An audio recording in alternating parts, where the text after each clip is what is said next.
From Rwanda Broadcasting Agency studios in Kigali, Rwanda, this is RTV News. We start with the headlines. The Minister of Interior has cautioned those who join the police force to always be professional. Also coming up, health workers from across the country have convened for a workshop to increase their knowledge about hernia and its treatment.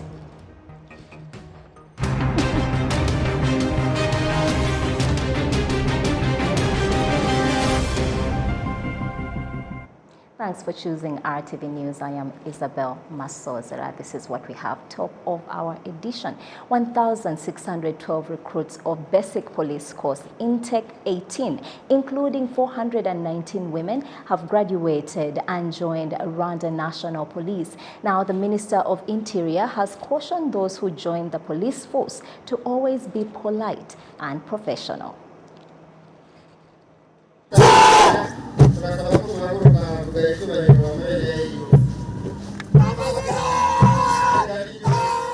The 1,612 graduates of the 18th Basic Police Course engaged in courses including physical training, shooting, arms combat, courses on how to engage with the general public, and so much more.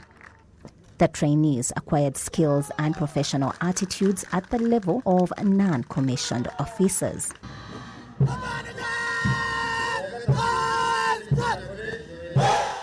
The spokesperson of Rwanda National Police, CP John Bosco Kabera, says that the Rwanda National Police has recruited more officers to help ensure security and safety.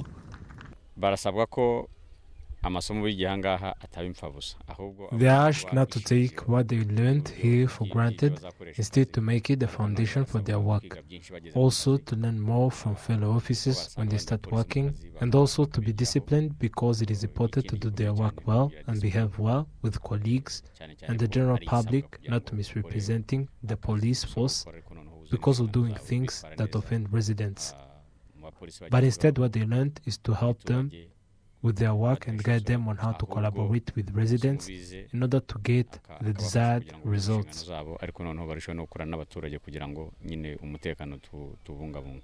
The Minister of Interior, Alfred Gasana, attended the closing ceremony for the Basic Police Course graduates. The minister asked the police officers who have graduated to continue training and exercise professionalism.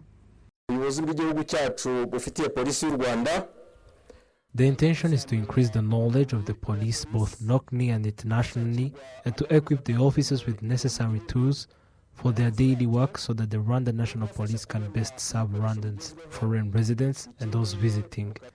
I want to remind the leadership of Rwanda National Police that the knowledge graduates gained is not enough. They will need to keep learning to excel in their work and professionalism for our country's leadership.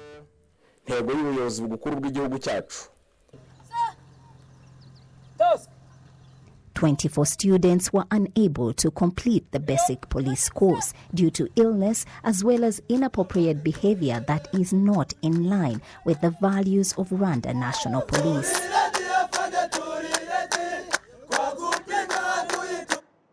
We now move on to health matters. The Ministry of Health, in collaboration with Rwanda Legacy of Hope, convened 30 health workers from across the country for a workshop to increase their knowledge about hernia and its surgical treatment. Olive Ontete brings us this report. Look at the synthesis of many randomized controlled trials.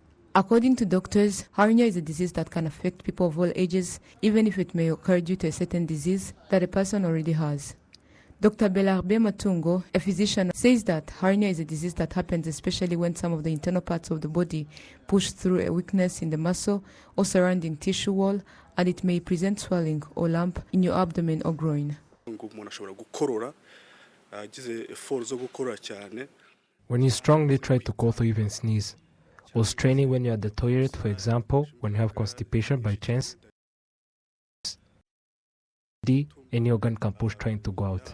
For example, if your intestines wants to come out, they may pass through that space that is not well closed on your body, and there may be an obstruction in the intestines, and that may cause the belly to swell, and the person may feel pain.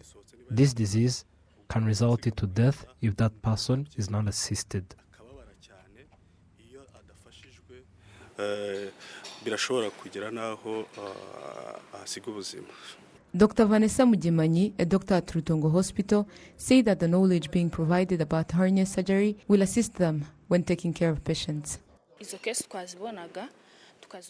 We usually used to get such cases and refer them to other hospitals who are more capable than we are, because we had knowledge about it, but we only knew how to diagnose the disease. But I believe that with this training, there is a gap that is going to be closed, because we will also be able to treat these patients at the district level without having to refer them to higher hospitals.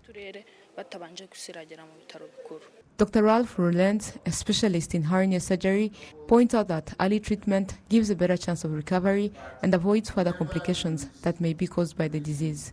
In 100%, yes, it's curable, yes. But if you don't do it, of course, the hernia is getting bigger and bigger, and of course, so you have a kind of disability, and you can't, of course, feed your family with your, I think, practical work. Thank you very much. Thank you. Okay? Thank you. It couldn't be conservative. It's normally always an operation. The head of Rwanda Legacy of Hope organization, Pastor Jose Navuka, points out that bringing medical teams to Rwanda and sharing knowledge with physicians in the country aims to better protect the lives of the residents. Up to now, we have trained 120 doctors, local doctors. And there's some, like today we have some who is in lectures teaching these GPs. That is the people we trained before. 4 years ago, 3 years ago, they come back to train others. That is helping more, because when you get skills, that skills will use it. They are going to use in their hospitals. All of them, they are working in the hospitals in different area district. The residents who was on the waiting list, they are going to be hit quickly. About 200 physicians are anticipated to be trained with the support of the Ministry of Health and the Rwanda Legacy of Hope organization. A group of 32 physicians from the United Kingdom will work with Rwandan medical professionals starting the following week to perform operations on 350 patients with hernia across various hospitals. Olive Nete, RTV News. Of Airports Council International Africa Board meetings, regional committees, conferences and exhibition currently taking place in Kigali have joined local residents for umuganda activities in Rwamagana district at the location where horrendous atrocities were committed during the genocide against the Tutsi. This for us means a lot because, like I just said, the last step of the genocide we all know is denial, and that's the fight we have to all fight today. So to have people from more than 50 countries hear the story of Rwanda and see it for themselves is absolutely an opportunity for us to shed more light on what we went through that will never happen again, but also that we don't wish on anyone else. So this was an opportunity to share our story of resilience, our story of resistance on this hill of Murire, and the fact that we will stand for this truth forever. This is a unique opportunity for us, members of Asia Africa, all across Africa, to be in this place. We have read in the books about the genocide, and now we are witnessing what really happened at this place. It's really a place where we come up with some emotions, okay, because we are all human beings. We do not deserve the way the things happen. But in another way, what is very positive, we also witnessed how the people from this community and from Rwanda as a whole are reconciliating out of this, this problem which you encountered in your history. So this is a really good moment of learning from you, from really reality, how can we, from a very sad situation, still can reconcile. It's a learning session we had today, and we will be taking home. And another lesson we learned today was about the community work. Okay, it is really amazing to see how the society, the community is involved on the transformation and development of their own side. So this is something we have to do across Africa. Not in first time in Rwanda, but first time in this kind of meeting. I was really impressed, and I learned a lot. I learned a lot about how to reconcile people that before was against each other, now they are working together. And it's a big, big achievement. I really was impressed.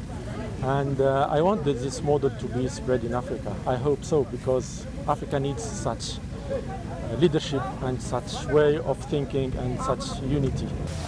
This visit and the community work together with over 54 countries from Africa and across the world means a lot for us. First of all, it comes to us and the orientation and the vision of the government of Rwanda saying that the genocide never again. So we can't say alone never again genocide, while other countries are not saying the same. So when they come here, it means that the whole Africa is together with us and the rest of the world, meaning that the never again genocide is for not only for Rwanda but for Africa and the world. During the Umuganda activities, a 2-kilometer road leading to the memorial site was rehabilitated and cleaning activities were held there. Now, a donation of 20 million Rwanda francs to go towards the renovation of the homes of the genocide survivors was made, and in addition, 1 million Rwanda francs for the maintenance of the genocide memorial site that is the final resting place of the bodies of close to 27,000 victims of the genocide against the Tutsi. In more news, some of the industrialists expressed gratitude for the different government policies that they are saying are in their favor, giving them tax breaks as well as water and electricity cost reductions, which have increased in turn their productivity over the past 3 years. In the industrial zone in Kigali City, there are plenty of industries manufacturing different products, including those that are exported. There's also the establishment of industrial zones across the country that provides jobs to many. Statistics of the Ministry of Trade and Industry demonstrate that last year, the exported, especially in Africa, were worth $112 billion from $64 billion in 2020. Industrialists say that different government policies favor the successful productivity of this sector.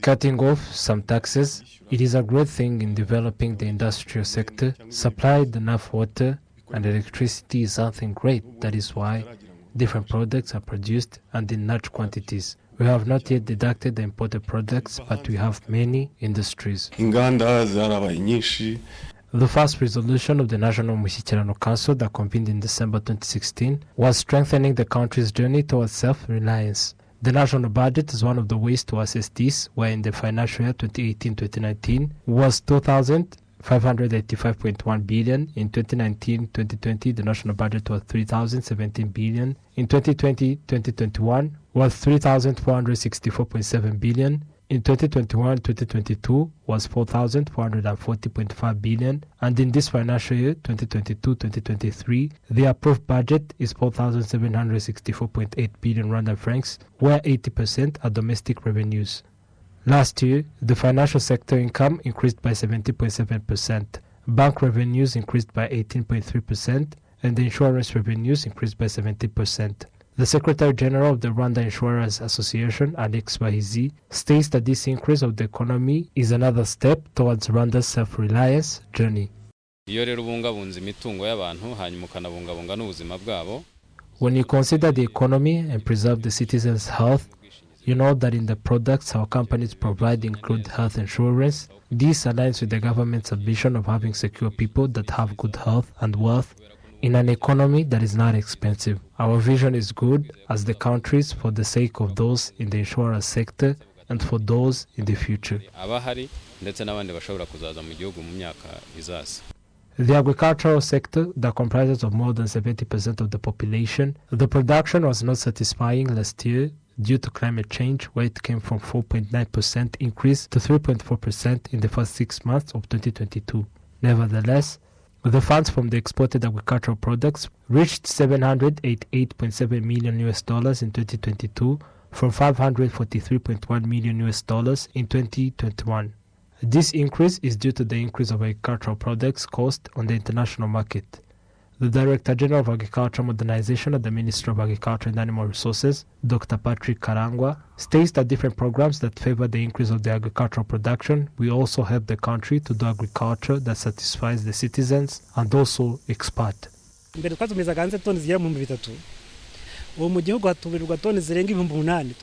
used to import 3,000 tons and now we domestically produce 8,000 tons. In Rwanda, we are producing more seeds than what we imported.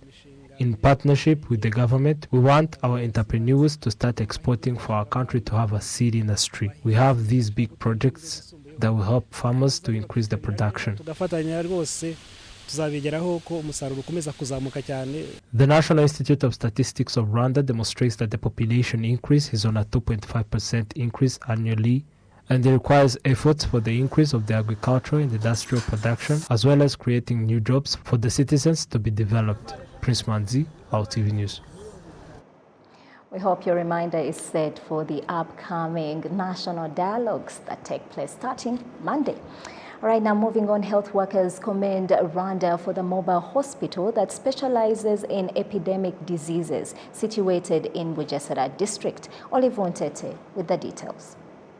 In Nyamata sector, Bugesera district, there is a part of the Nyamata hospital that specializes in receiving people suffering from epidemic diseases such as COVID-19, Ebola, and other various diseases. This hospital that receives patients affected by epidemics is a mobile field hospital and is built on an area of more than 1 hectare, while the whole Nyamata hospital is built on 8 hectares. Dr. Tajengo William, the Director General of Nyamata Hospital, points out that the hospital was constructed in a short period of time. The place has been prepared and those containers and tents were brought by trucks. About 30 trucks transported these equipment. They arranged everything and it took like 3 weeks to establish it. But the platform took 3 months till it was ready. Every single material that was needed, such as gas, water and electricity, everything is available in this hospital, and all of that was carried out in a short period of time. The construction of the hospital was completed at the beginning of the year 2021 and it currently receives 90 patients, including those who are critically ill. Dr. Tajengwa William also points out that apart from treating epidemics, the patient can also be monitored if they have other health problems. We conduct dialysis because we know that most of the patients with this chronic illness usually affects various organs of their body, such as the kidney, and they may be in need of dialysis. It helps in filtrating blood by the use of a machine, and that machine usually does the work that was supposed to be done by the kidneys. We also have a place where we can admit infants with various problems. We do also have a place where we receive women and men. Also, we have an emergency room called high dependence care for patients who are critically ill. We have laboratory services and all other services needed by a hospital to properly function. He also continues by explaining that building a hospital like this is an important step that Rwanda has taken in building resilience in the health sector.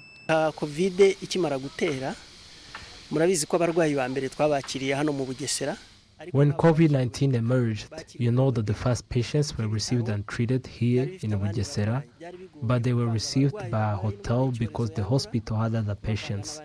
It was really hard to mix patients with the epidemics and those with other various diseases, and back then the capacity to receive many patients at the hospital or even in the country level, we couldn't find a free hospital without patients. We usually look at this in terms of preparedness. How are we prepared for other pandemics that may emerge? Our country has made an important step in preparedness, but in taking care of patients with pandemics or treating patients in general. As you may notice, we are behind where we produce oxygen.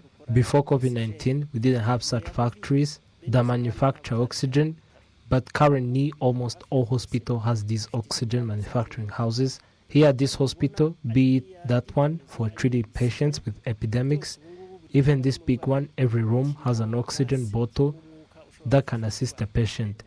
This resulted from taking care of COVID-19 patients, and it helped us to be more aware and prepared for future shocks. Even when there emerge another pandemic, we would fight it easily.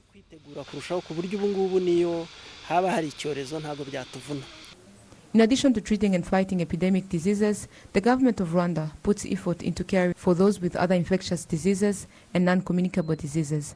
Treatment of non-communicable diseases was brought closer to residents to the level of the health centers. Mukabunani Beatrice is at Gihogu Health Center in Gasabo district to take her medication of hypertension. They prescribe medications for me to take in the morning and in the evening. There are certain foods and drinks that I'm prohibited to take, and I follow the doctor's advice. For example, I'm not allowed to consume alcoholic drinks, food with salt, and so much sugar. I take my medications as per the doctor's instructions, and I'm here because I finished my medication. The Minister of Health, Dr. Saben Sanzimana, notes that more efforts are being made to prevent non-communicable diseases. Non-communicable diseases are really presenting as a serious challenge globally, but particularly in Africa, where more than half of mortality are actually coming from non-communicable diseases. The good thing is that we know at least where most of these non-communicable diseases are coming from.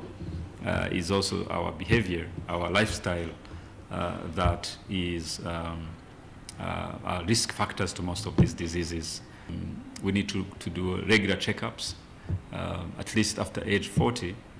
You need to check how your health is, the blood sugar, the hypertension, even the risk of cancer. If you detect early, it's better. And indeed, here in Rwanda, the recommendation and actually the insurances supports and covers at least one checkup every year for someone who is 40 and above.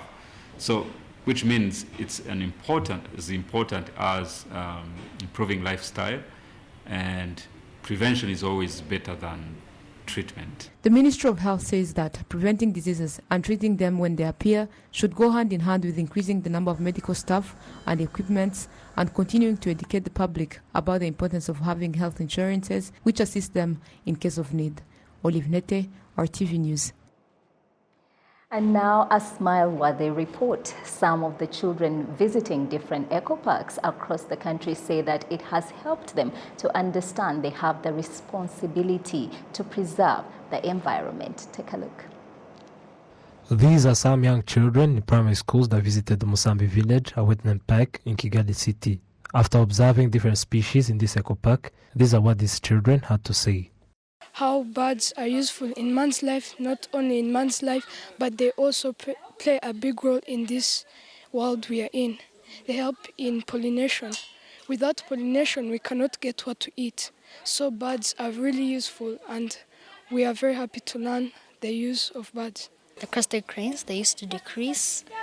People used to kill them for money, and it's not safe. So the government made a law that people should not have crested cranes as pets. These children say that it is not the adults' responsibility to preserve the environment, but theirs as well. My obligation is to preserve wild nature, is to discourage those who carry out poaching. I'm going to tell everybody not to stop hunting animals, which can change the world, because animals are also our friends and they're part of the environment, and we need to save the environment. And crested cranes and other birds, they need trees, which is part of our environment. They need trees to sleep, to lay in their nests, to lay eggs in their nests. Dr. Olivier Sengimana of the Musambi village states that they want children to have skillful connection to the environment, and that they have a program of sharing environmental schools out of parks to rural places. What we are trying to do here at Musambi village, we are trying to create an environment, like an ecosystem where kids can come immerse in nature. Kids can come have hands-on activities, really, so that really they create that kind of love and connection for biodiversity and for the environment that will last forever. So we have like a lot of educational materials, like a lot of ways. You've seen like kids being on a microscope. They collect samples, they collect animals, they look at parts, and sometimes they go in the water, they look what's there. And we want to really kids to go through all of those with activities, and again, like really kind of forge that kind of love for nature. So we are going to be even taking it out in the country. Kids do not have to come here all the time. Our team, we want to go find the kids in the villages everywhere, inspire kids to love and care for nature. A biodiversity scientist and university lecturer, Lord Rurangwa, reiterates that skilling people on the importance of the environment, especially children, is essential in environmental conservation.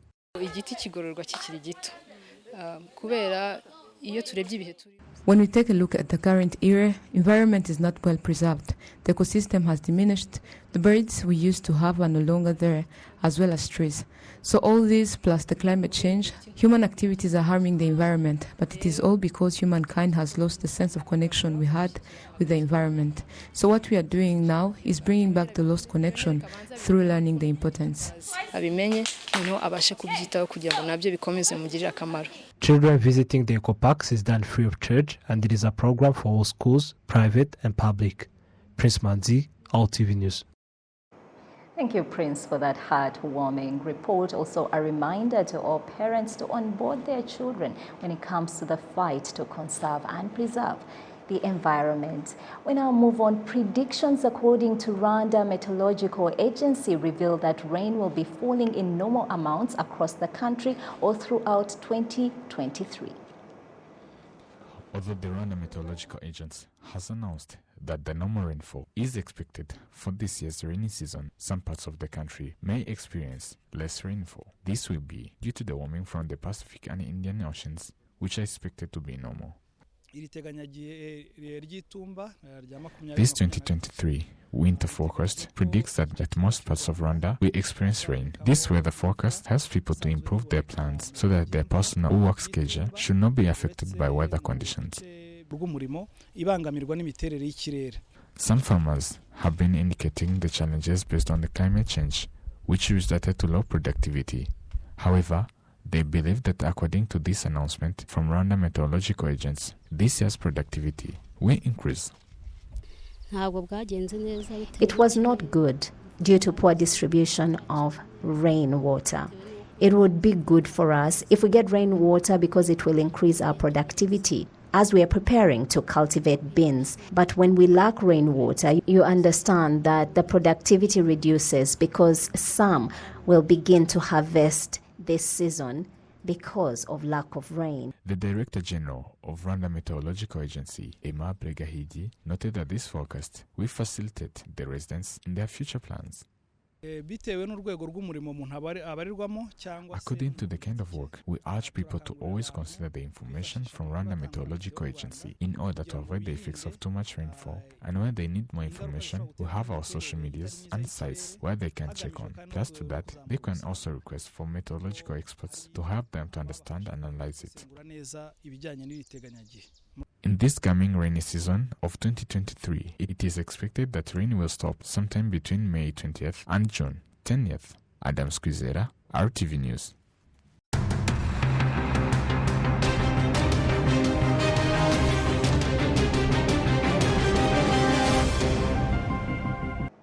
It's a wrap for today. Thanks for joining me wherever you're watching from here in Rwanda and beyond. I am Isabel Masoz.